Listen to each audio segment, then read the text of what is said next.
দাঁড়াও দাঁড়াও দাঁড়াও দাঁড়াও। বাবু তোমার নাম কি? মাজিদুল। তুমি কোথায় গেছিলে? কাজ করতে। তুমি এখন কি করে আসলে? কাদা করতে গেলে? এত শীতে কাদা করতে গেলে কষ্ট হয় না? কষ্ট হয়, তারপরও করতে হবে, তাই না? তো প্রিয় দর্শক, আপনারা দেখুন, মাঠে নামলে ছোট্ট বাচ্চাটার পা ডুবে যায় কাদায়।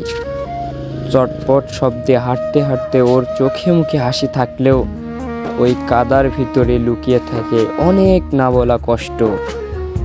ও খেলতে চায়, দৌড়াতে চায়, কিন্তু কাদার টানে থামিয়ে দেয়।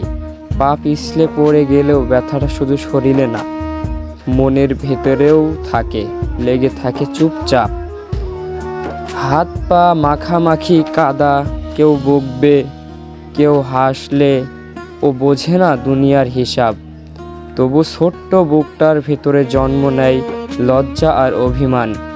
এই কাদার মাঠেই হয়তো ওর শৈশবের স্কুল।